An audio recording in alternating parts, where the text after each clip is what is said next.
গত ২৮ বছর ধরে বাংলাদেশের বিনোদনপ্রেমী সংবাদপ্রেমী মানুষদেরকে সেবা দিয়ে আসছে এটিএন বাংলা। ক্রীড়াঙ্গনেও এটিএন বাংলার পদচারণা সুদীর্ঘ বছর ধরেই। বাংলাদেশের বিভিন্ন মাঠে ঘাটে সরাসরি সম্প্রচার থেকে শুরু করে বিভিন্ন খেলার সংবাদ জানিয়ে এটিএন বাংলা হয়ে উঠেছে আপনাদের সবার কাছেই প্রিয় চ্যানেল। দর্শক, গত ২৮ বছর এটিএন বাংলার ক্রীড়াঙ্গনের সঙ্গে পথচলা নিয়ে আমরা সাজিয়েছি আমাদের বিশেষ আয়োজন। চলুন একত্র উপভোগ করি সেই আয়োজনটি।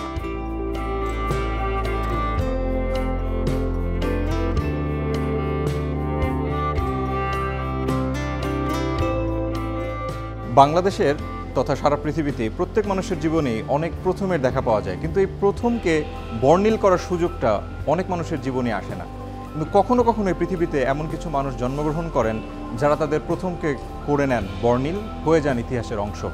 এমন এক মানুষের সামনে আমরা এই মুহূর্তে, তিনি আর কেউ নন, বর্তমানে বাংলাদেশ ক্রিকেট বোর্ড বিসিবির প্রেসিডেন্ট আমিনুল ইসলাম বুলবুল। আমরা তার সঙ্গে খানিকটা সময় আড্ডা দেব, চলুন সেই আড্ডায় যুক্ত হই। আমরা আপনাকে নিয়ে আপনার স্বপ্ন বাস্তবায়নে দুটো প্রোগ্রামের আগে আমরা করেছিলাম। আমিনুল ইসলাম বুলবুলের প্রথম স্বপ্ন বাংলাদেশ ক্রিকেট বিশ্বকাপে অংশগ্রহণ করবে, সেই স্বপ্ন পূরণের পরে একবার আমরা আয়োজন করেছিলাম। দ্বিতীয় স্বপ্ন ছিল আমিনুল ইসলাম বুলবুল বাংলাদেশ দলকে বিশ্বকাপে নেতৃত্ব দেবে, সেই স্বপ্ন পূরণ হয়েছিল। আমরা আপনার তৃতীয় স্বপ্ন নিয়ে আসলে আলাপ করতে চাই, যে আপনি বাংলাদেশ ক্রিকেট বোর্ডকে এই মুহূর্তে নেতৃত্ব দিচ্ছেন।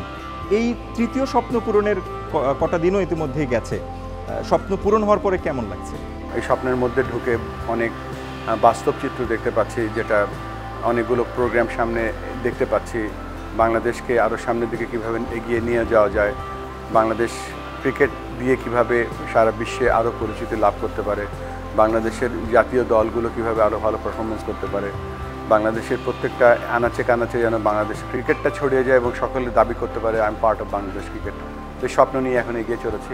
বাংলাদেশের ক্রিকেটের পাইপলাইন নিয়ে অনেকেই ভাবেন, মনে করছেন হয়তো যে একই খেলোয়াড়কে বারবার ঘুরিয়ে ফিরে খেলানো হচ্ছে। পাইপলাইন কি ফাঁকা, নাকি পাইপলাইন আসলে আসা জায়গা নিয়ে কিছু আছে? আসলে যে কোনো একটা ক্রিকেটার যখন জুনিয়র ক্রিকেট খেলে, সে যেন সিঁড়িটা দেখতে পায় যে আমি কোন সিঁড়ি দিয়ে উঠলে আমি জাতীয় দলে খেলতে পারবো। সেই জায়গাটা আগে ক্লিয়ার করছি, যে একটা ক্লিয়ার পাথওয়ে তৈরি করা। যেমন ধরেন একটা ছেলে অনূর্ধ্ব 16-14 ক্রিকেট খেলে, সে জানবে যে কীভাবে 16 ক্রিকেট খেলতে হয়, 18 ক্রিকেট খেলতে হয়, অনূর্ধ্ব 19-এ খেলতে হয়, এমার্জিং টিমে খেলতে হয়, তারপর ধরুন এই টিমে আসতে হয়। তো এই যে ক্লিয়ার পাথওয়েটা, এটা আমরা সৃষ্টি করছি এবং অত্যন্ত পরিচ্ছন্ন এবং প্রপার ওয়েতে এটা দাঁড় করাচ্ছি। আমরা এটার নাম দিয়েছি হাই পারফরমেন্স পাথওয়ে। তো হাই পারফরমেন্স পাথওয়েটা আমরা একেবারে দিক নির্দেশনা ঠিক করে ফেলেছি। আর এই কাজটাই আমার মূল কাজ ছিল আইসিসিতে, প্লাস সারা দেশে ক্রিকেট কোচ তৈরি করা। তো এই দুটো কাজ যেহেতু আমার স্ট্রং এরিয়া, এটা আমি শুরু করে দিয়েছি আমরা অলরেডি। দর্শকদের জন্য মোটা দাগে আজকের আমাদের এই সময়কালে যদি কিছু বলতে চান, যে তারা কিভাবে আপনাদেরকে সাপোর্ট করবে, কিভাবে আপনাদের পাশে থাকবে? দর্শকরাই তো আমাদের সবচেয়ে বড় শক্তি আসলে। দর্শকরা ক্রিকেট দেখে বলেই আজকে ক্রিকেট এত পপুলার, এবং তাদের ক্রিকেট দর্শকদের সমর্থন, দর্শকদের ভালোবাসা পেয়েই আজকে বাংলাদেশ ক্রিকেট এখানে দাঁড়িয়ে আছে। আমার একটাই কথা রিকোয়েস্ট করবো যে আপনারা একটু ধৈর্য ধরুন, ইনশাল্লাহ আপনাদেরকে আমরা বিমুখ করবো না। বিশেষ করে আমি বলবো জাতীয় স্কুল হকি টুর্নামেন্ট, এখন যে ইয়াং খেলোয়াড়গুলো খেলছে, সেটা কিন্তু জাতীয় স্কুল হকিরই একটা প্রতিফলন। আমরা তখন কিছু প্লেয়ারকে সিলেক্ট করেছিলাম, খেলাগুলো গ্রামে গঞ্জে ছড়িয়ে গিয়েছিল। তো আমি এই জন্য এটিএন বাংলাকে আন্তরিকভাবে ধন্যবাদ জানাই, এবং বিশেষ করে এটিএন বাংলার মাননীয় চেয়ারম্যান ডক্টর মাহফুজুর রহমানকে আন্তরিকভাবে অভিনন্দন জানাই, কারণ উনি একজন খেলা পাগল মানুষ। তো সর্বোপরি আমি বলি যে এটিএন বাংলার ভবিষ্যতে তাদের এই অগ্রযাত্রা অব্যাহত থাকবে, এবং আমাদের দেশের সকল ক্ষেত্রে ওনাদের যে প্রচার বা প্রসার, সেটা যেন অব্যাহত থাকে। আমি বিশেষ করে স্পোর্টসে বলবো যে ওনারা যেন আরও ভালো কাজ করতে পারে। দর্শক, বাংলাদেশের ফুটবলে সাম্প্রতিক সময় আপনারা উন্মাদনা দেখেছেন, কিন্তু আপনাদের কি মনে আছে যে আমাদের দেশের একজন গোলকিপার দক্ষিণ এশিয়ার সেরা গোলকিপার হয়েছিলেন? আপনাদের কি মনে আছে যে আমরা একাধিকবার সাফে যে চ্যাম্পিয়ন হয়েছিলাম, সেই চ্যাম্পিয়নশিপের নেপথ্যে কারা ছিলেন? আজ আমরা এমন একজন মানুষের সাথে কথা বলতে চাই, যিনি ফুটবল অঙ্গনের মানুষ, কিন্তু রাজনীতিতেও অনেক বেশি জনপ্রিয়, বাংলাদেশের ইতিহাসে সেরা গোলকিপার আমিনুল হক। আমিনুল ভাই, স্বাগত জানাচ্ছি আপনাকে। আমরা যদি স্পোর্টসের এই সময়টাতে বলি যে বাংলাদেশের সাম্প্রতিক সময় ফুটবল আবারও নতুন করে আপনাদের সময় কিংবা তারও আগের সময়কে স্মরণ করিয়ে দিচ্ছে, এখনকার সময় স্পোর্টস অঙ্গনের মানুষদেরকে আপনার কি বলার আছে? সবার আগে আমার বাংলাদেশ, এই ধারণা নিয়ে, এই ফিলিংটা উপলব্ধি করেই আমাদের প্রত্যেকটি কার্যক্রম করা উচিত। ঠিক আমরা যখন খেলেছি, একইভাবে আমরা যখন কোনো বিদেশি কোনো দলের সাথে ইন্টারন্যাশনাল কোনো ম্যাচ খেলেছি, দেশের বাইরে গিয়ে বা বাংলাদেশে বসে, যখন আমাদের লাইন আপে দাঁড়িয়ে আমরা জাতীয় সঙ্গীত গাওয়া হতো, এটার যে অন্যরকম একটা যে অনুভূতি, এই অনুভূতি আসলে ওই লাইন আপে দাঁড়িয়ে যারা ওই গানটি গেয়েছে আমাদের যে জাতীয় সঙ্গীত, তারাই ওইটা বুঝতে পারবে, বা যারা দর্শক গ্যালারিতে বসে বাংলাদেশিরা যারা খেলা দেখেছে তারা ওই ফিলটা করতে পারবে যে আমরা বাংলাদেশকে কতটুকু ভালোবাসি এবং সবার আগে আমাদের বাংলাদেশ, সেটাকে আমরা ফিল করেছি। ঠিক একইভাবে আমি চিন্তা করি যারা বর্তমানে খেলছে বাংলাদেশ টিম এবং দীর্ঘদিন পরে বাংলাদেশের ফুটবল নিয়ে একটি উত্তেজনা, একটি উদ্দীপনা, উন্মাদনা তৈরি হয়েছে, সেটিকে আমাদের কাজে লাগাতে হবে। আমরা সিঙ্গাপুরের সাথে হেরে গেছি, দ্যাট মিনস এটা না যে আমরা সব শেষ হয়ে গেছে। আমাদের হামজা চৌধুরী বা আমাদের সামিদ শো বা জামাল ভুঁইয়ার মতো অন্যান্য যারা বাংলাদেশি বংশোদ্ভূত বিদেশি খেলোয়াড় যারা বাংলাদেশে এখন খেলছে, এটা হয়তো আমরা সাময়িকভাবে আমাদের বাংলাদেশের ফুটবলকে অনেকখানি এগিয়ে নিয়ে যাবে। বাট আমাদের যে মূল যে টার্গেট বাংলাদেশের বা বাংলাদেশ ফুটবল ফেডারেশনে, যে আমাদের তৃণমূলের থেকে খেলোয়াড়দের তৈরির যে পাইপলাইন, যেটা আমরা জেলা পর্যায়ে লিগ হওয়া দরকার, উপজেলা পর্যায়ে, কিংবা আমাদের ফুটবলটাও জোরালোভাবে হওয়া উচিত। স্কুল ফুটবল, যেটা আমরা একসময় দেখেছি যে ইন্টার স্কুল ফুটবল টুর্নামেন্ট আমরাও খেলেছি ছোটোবেলায়, নির্মাণ স্কুল ক্রিকেটও আমরা দেখেছি, বাট এই খেলাগুলো কিন্তু আসলে এখন বন্ধ হয়ে গেছে। গত 17 বছর স্বৈরাচার সরকার পরিপূর্ণভাবে দলীয়করণ করেছে, বাট আমরা 5 তারিখের পরে স্বপ্ন দেখছি যাতে ভবিষ্যতে যাতে কোনো স্পোর্টসে দলীয়করণ করা না হয়, এবং এইটার জন্য আমাদের যারা এইটার সাথে সংশ্লিষ্ট যারা কর্মকর্তা রয়েছে সবার কাছে আহ্বান করব যে আসেন আমরা একটি ক্রীড়াঙ্গনের বাংলাদেশ গড়ি, যে ক্রীড়াঙ্গনের মাধ্যমে আমরা আমাদের যুব সমাজ, আমাদের সন্তানদেরকে, আমাদের তরুণ প্রজন্মকে একটি ভালো পরিবেশ, একটি মাদকমুক্ত পরিবেশ, একটি সুন্দর বাংলাদেশ, একটি মানবিক বাংলাদেশ আমরা উপহার দিতে পারব। আমরা ক্রীড়াবিদদেরকে অনেককে দেখেছি এর আগে যে যারা খেলোয়াড়ি জীবনে কন্টিনিউ করা অবস্থাতেই তারা রাজনীতিতে জড়িয়ে আছে। আমরা যদি স্পেশালি মাশরাফির কথা বলি, সাকিবের কথা বলি, উদাহরণ হিসেবে আনাই যায়। এরকম যদি এখনকার ক্রীড়াবিদ যারা আছেন তারা যদি সরাসরি আবারও সামনের দিকে নির্বাচন হবে, কেউ যদি রাজনীতিতে সরাসরি জড়িয়ে পড়েন খেলোয়াড় থাকা অবস্থায়, আপনি সমর্থন করেন কিনা? আমি এই জায়গাটা থেকে একটু ভিন্ন মত পোষণ করি, কারণ একজন খেলোয়াড় তার কেরিয়ার শেষ না করে রাজনীতিতে আসা কতটুকু সমীচীন হবে সেটা কিন্তু একটি প্রেক্ষাপট আমরা গত স্বৈরাচারের সময় দেখেছি, যে ওই স্বৈরাচারের আহ্বানে আমাদের বাংলাদেশের লিজেন্ডারি ক্রিকেটার সাকিব কিংবা মাশরাফি তারা কিন্তু আজকে ওই রাজনৈতিক প্রেক্ষাপটের কারণে দেখেন তাদের মতো দুজন প্রতিভাবান খেলোয়াড়কে কিন্তু আমরা হারিয়ে ফেলেছি। সো আমি চাই না যে ভবিষ্যতে কোনো ক্রীড়াবিদ খেলা চলাকালীন অবস্থায় তার অবস্থানটাকে রাজনীতির মাঠে নিয়ে আসুক। সেই খেলা ছেড়ে দেওয়ার পরে তার মতামত থাকতেই পারে।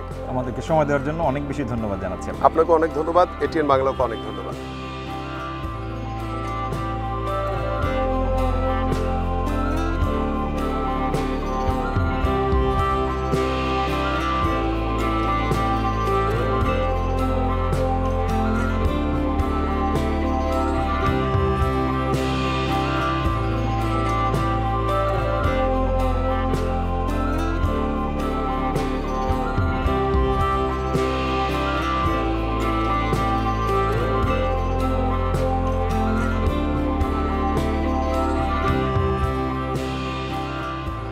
আমি 2011 সাল থেকে প্রথমত আমি জিমে জয়েন করি। তারপর হচ্ছে যেটা আমি তখন অনেক হেলদি ছিলাম, অসুস্থ ছিলাম।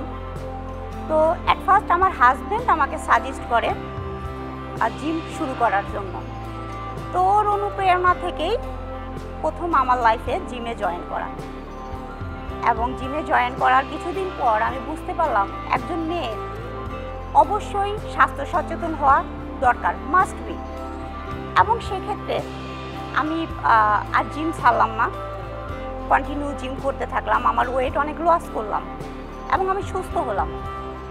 তো ঠিক ওই সময়ই আমরা আস্তে আস্তে শুনতে পেলাম যে বাংলাদেশে নারী বডি বিল্ডিং চালু হচ্ছে। তো তখন ছিল 2017-18। তো অ্যাট ফার্স্ট বিডি মাসেলের যে বাংলাদেশ বডি বিল্ডার শেখ জামাল ভাই, উনি আমার কোচ, আমার লাইফের অ্যাট ফার্স্ট কোচ। আমি অনেক গর্ববোধ করি শেখ জামাল ভাইকে নিয়ে। ভাইকে সব সময় মন থেকে একদম ভক্তি, শ্রদ্ধা এবং সেলুট।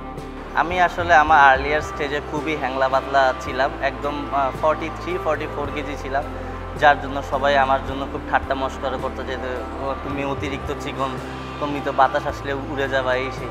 তো ওইখান থেকে আমার মাথায় আসলো যে কীভাবে একটু হেলদি হওয়া যায়, তখনই আমি বডি বিল্ডিং স্পোর্টসটার সম্পর্কে জানতে পারি।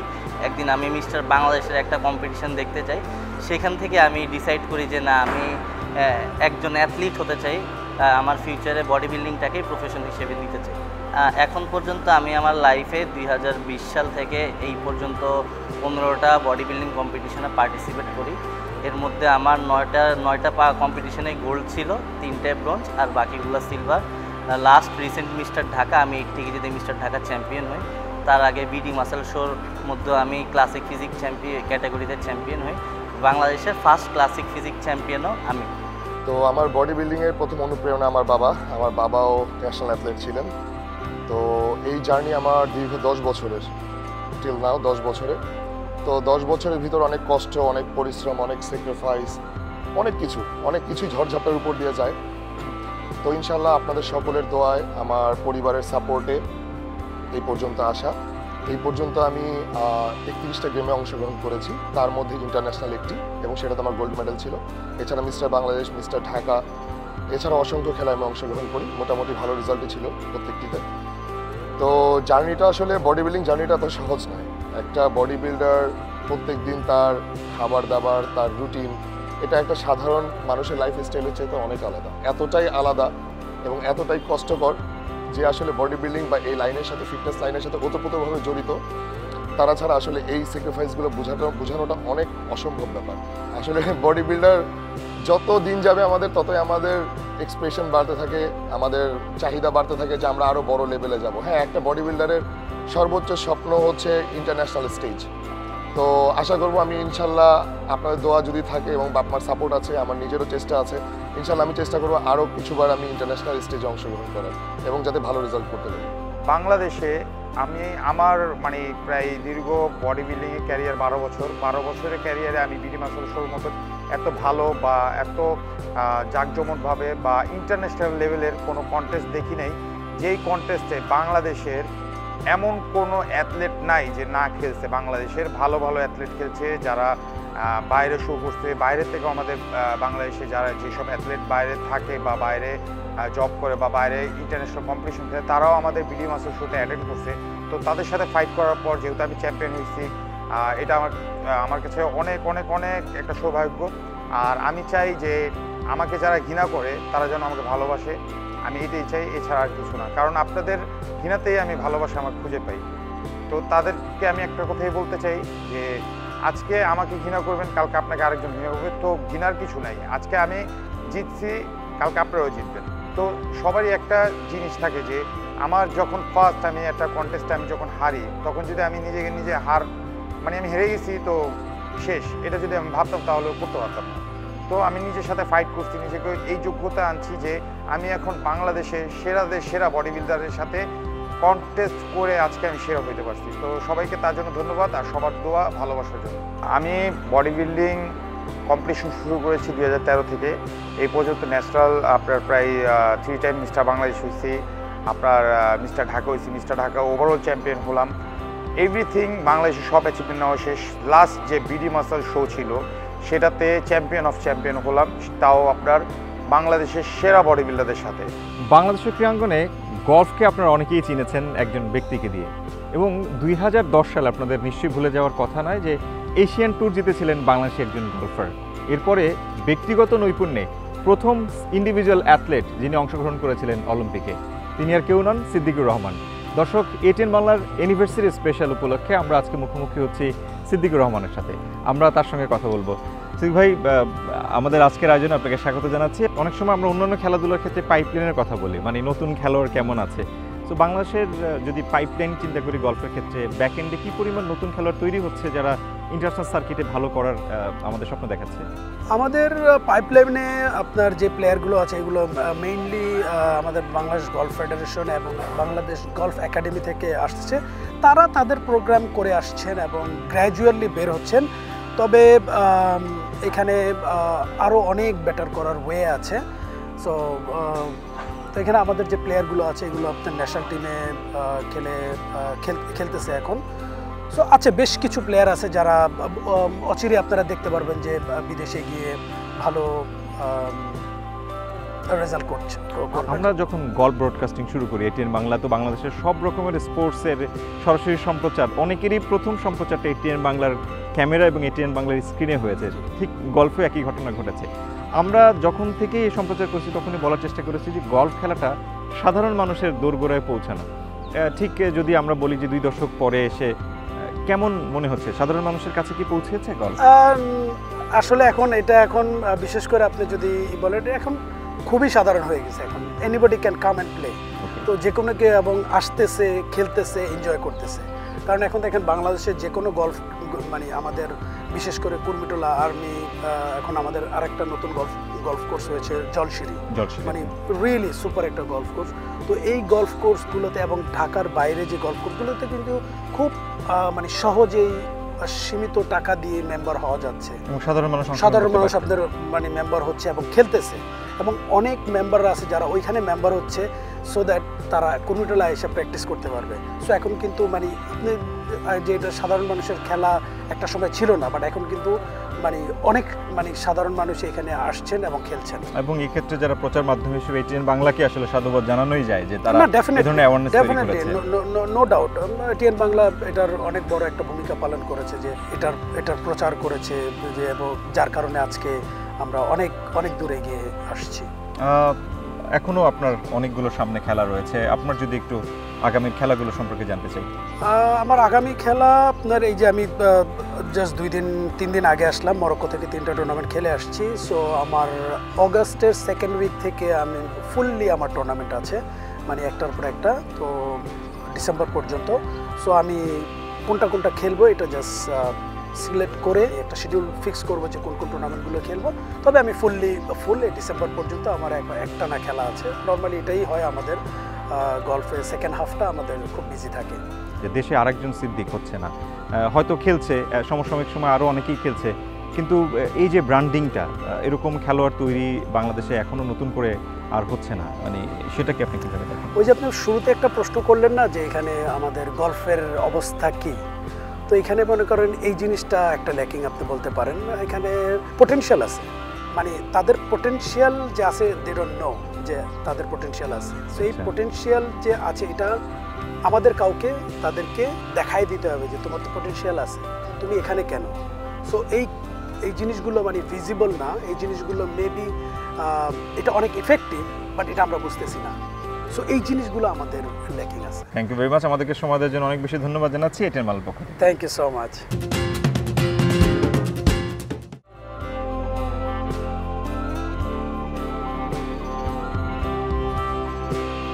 কাবাডির বর্তমান জাতীয় দলের যিনি অধিনায়ক, আমরা মিজানুর রহমানকে আমাদের সাথে পেয়েছি, আমরা তাকে নিয়ে সামান্য সময় আড্ডা দিতে চাই।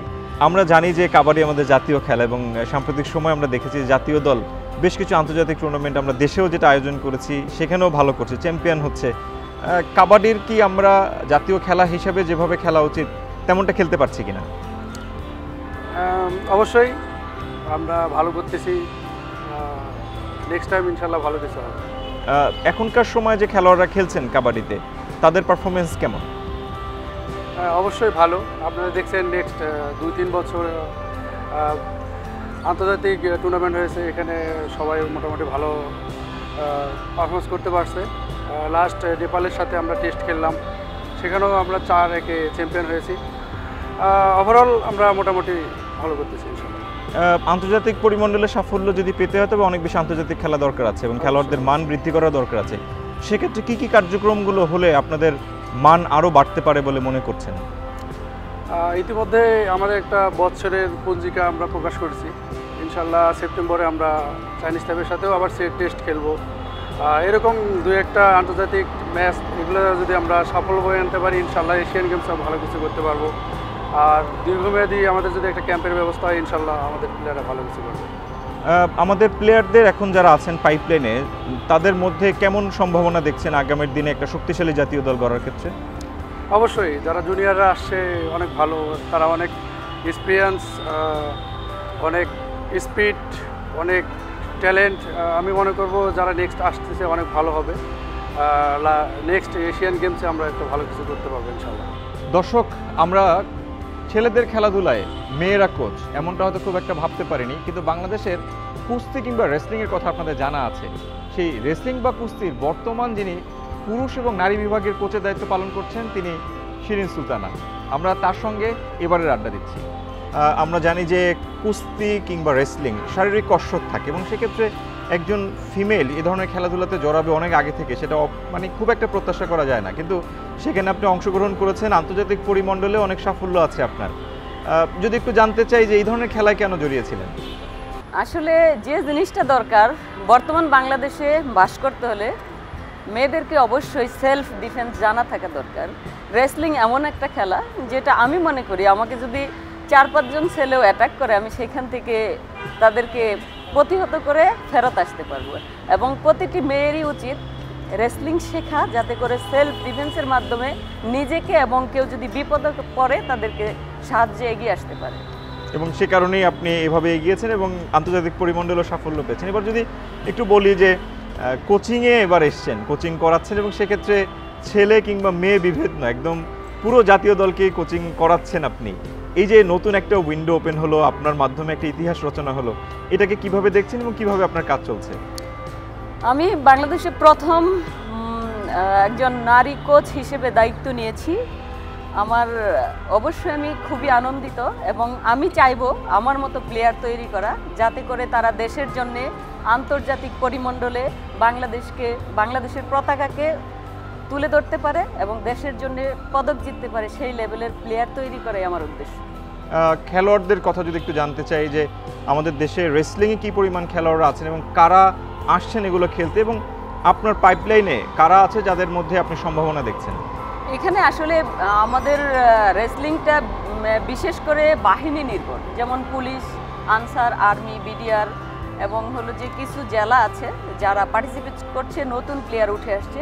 যেমন আমরা ভবিষ্যতে তৃণমূল ট্যালেন্ট হান্ট ট্রেনিং করব, যেই ট্যালেন্ট হান্টের মাধ্যমে আমি উঠে এসেছিলাম এবং সেই ট্যালেন্ট হান্ট ট্রেনিংয়ের মাধ্যমে আমরা নতুন ভবিষ্যৎ প্লেয়ার তৈরি করব যাতে করে তারা জুনিয়র থেকে একটা লেভেল পর্যন্ত খেলতে পারে। আমরা একটা এজ ভিত্তিক রেসলিং নিয়ে চিন্তা করছি। দর্শক, আমাদের এবারের আড্ডায় যুক্ত হচ্ছেন দীপচন্দ্র রায়, একজন কুস্তিগীর। আমরা তার সঙ্গে কিছুটা সময় আড্ডা দেব। স্বাগত জানাচ্ছি আপনাকে। বাংলাদেশের যে দল আছে এখন, বিশেষ করে পুরুষদের দল, যেহেতু সেই দলের সঙ্গে আপনি আছেন, এই দলটা কেমন মনে হয় শক্তির দিক থেকে? শক্তির দিক থেকে বাংলাদেশ আমরা খুব ভালো পজিশনে আছি, তবে আমাদের প্রশিক্ষণের ব্যাপারটা যদি আমরা একটু দীর্ঘ সময় পাইতাম তাহলে হয়তো আমরা দেশের হয়ে ভালো একটা রেজাল্ট দিতে পারতাম। ভবিষ্যৎ পরিকল্পনায় কিভাবে ভাবছেন যে কিভাবে যুক্ত থাকবেন এই খেলার সঙ্গে?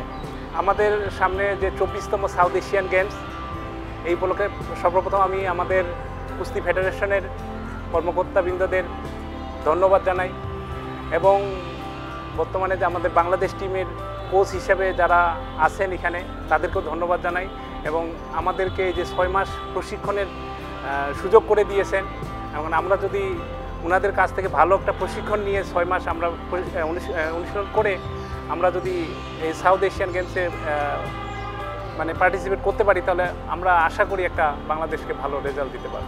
যারা দেখছেন এই মুহূর্তে অনেক ভবিষ্যতের খেলোয়াড়রা আছেন, তারা হয়তো অনুপ্রাণিত হবে আপনাদেরকে দেখে। তাদের জন্য কি বার্তা রাখবেন, কিভাবে তারা তৈরি হবেন? আমরা এটাই আশা ব্যক্ত করি যারা নতুন হয়ে আসতেছে, আমাদের এটাই তাদের জন্য শুভকামনা থাকবে, আমাদের থেকে যেন তারা আরও ভালো খেলোয়াড় হয়ে আসতে পারে।